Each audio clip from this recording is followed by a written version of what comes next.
Saint Hedwig. Why did we choose her today?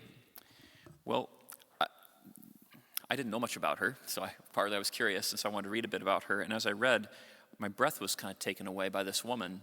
Absolutely incredible saint of the 13th century.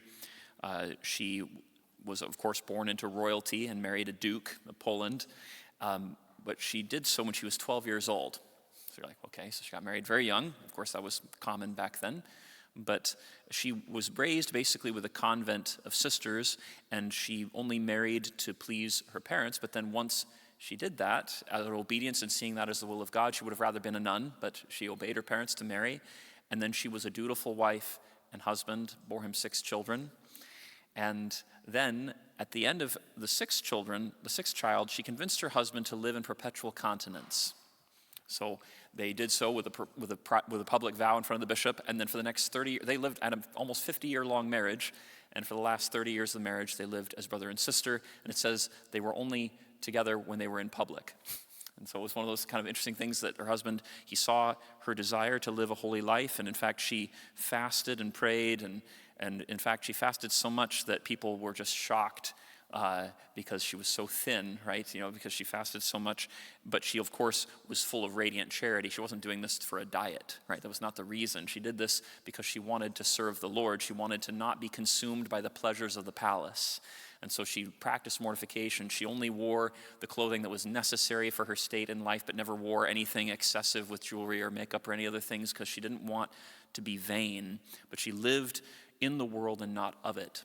She, of course, her 6 children, and she of course, edified her husband very much to the point where he started to imitate her and her charity and gave her permission to do whatever she wanted with their money to take care of the poor. She would go around with 13 poor people in honor of the Lord and the 12 disciples, and she would feed them on her hands and knees before she took her meals. But she basically fasted every day of the week with the exception of Sundays and feast days.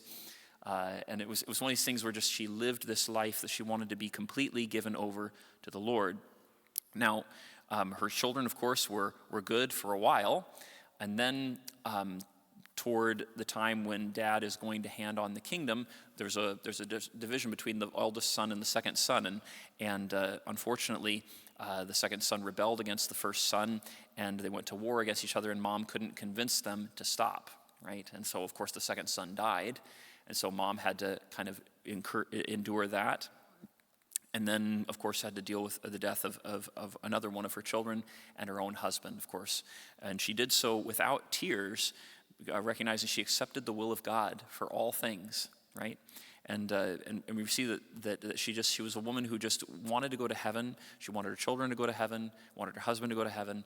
And because, when her husband died in war, she basically said, the way that he did so was holy. It was, it was self-defense. It wasn't like he was going out to conquer other people. They were coming to conquer him.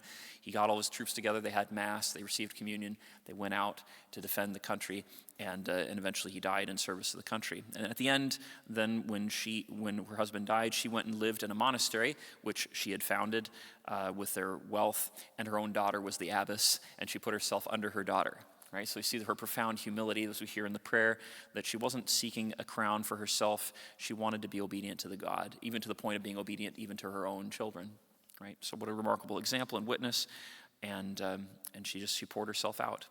And she had a ton of resources, but she didn't let that entrap her. And so we come before the Lord today and ask that whatever resources we have, we'd put them at his service, and that we would live in this world, but not of it. Saint Hedwig, pray for us.